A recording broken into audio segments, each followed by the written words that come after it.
Assalamualaikum warahmatullahi wabarakatuh. Perkenalkan nama saya Elsa Irwana Putri, NPM 200860236.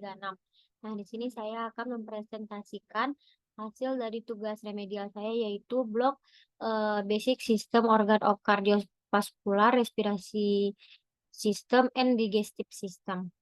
Adapun di mana judul saya yaitu Anatomi Respirasi Manusia. Jadi eh, di saluran pernapasan itu merupakan suatu proses pertukaran oksigen dari udara oleh organisme hidup yang digunakan untuk serangkaian metabolisme yang akan menghasilkan karbon dioksida dan juga mengeluarkan karbon hidrat hingga penggunaan energi di dalam tubuh. Nah, jadi di dalam eh, sistem pernapasan ada sistem pernapasan atas dan sistem pernapasan bawah. Yang pertama di sistem pernapasan atas itu pertama terdapat nasus, di mana nasus atau hidung merupakan organ yang pertama dilewati oleh udara pernapasan. Pada rongga hidung memiliki lapisan selaput lendir dan di dalamnya terdapat kelenjar minyak atau sebasea dan kelenjar keringat atau sudorifera. Rongga hidung dibagi menjadi dua, yaitu dekstra dan sinistra. Oleh septum nasalis, bagian arterior septum terdiri dari tulang rawan, sedangkan bagian posterior pangkal hidung terdapat tulang nasalis dan terdapat tonjolan tulang etmoid.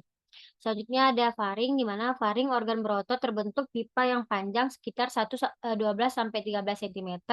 Letak dari faring ialah di bawah basis cranii, di belakang kafum nasi, kafum moris, dan laring. Faring terdiri dari tiga bagian yaitu yang pertama saluran pernapasan yang disebut nasofaring terletak di antara koana sampai palatum.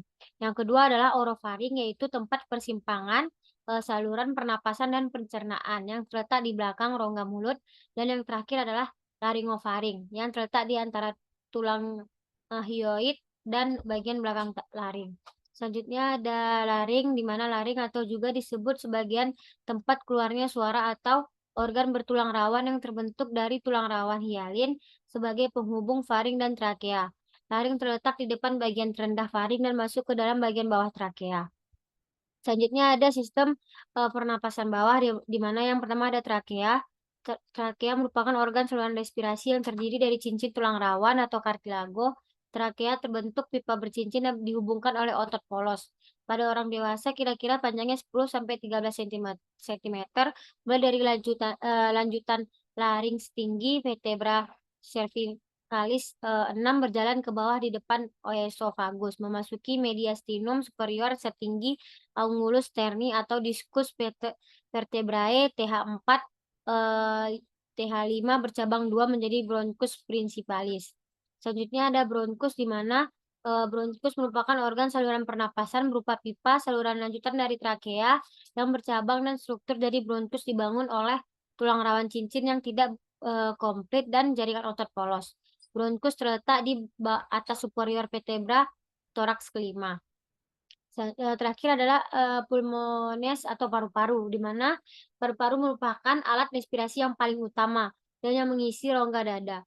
Pulmones terdapat dua bagian yaitu pulmodextra dan pulmosinistra, di mana pulmodextra terdiri dari tiga bagian organ yang disebut lobus, yaitu lobus superior terdiri dari segmen afikal anterior posterior, lobus medus atau terdiri dari segmen medial lateral, dan lobus inferior terdiri dari segmen superior anterior anterior basal, posterior basal, medial basal, dan lateral basal. Jadi kesimpulan dari mind map saya itu sistem respirasi sangatlah penting bagi manusia sebagai alat pernapasan, di mana secara anatomis sistem respirasi terbagi menjadi dua, yaitu sistem respirasi bagian atas dan bagian bawah, di mana bagian atas terdiri dari hidung, faring, laring, dan juga di bagian bawah itu trakea, bronkus, dan paru-paru. Untuk sistem respirasi atas pada nasus atau hidung terdapat rongga yang disebut kafum nasi, dan terdapat tiga bagian organ berupa penonjolan yaitu konka nasalis atau superior, media, inferior. Serta terdapat tiga bagian organ berupa alur sempit pada permukaan dinding lateral, yaitu meatus nasalis atau superior, media inferior. Ini referensi yang saya gunakan. Lebih dan kurang saya mohon maaf. Sekian, Assalamualaikum warahmatullahi wabarakatuh.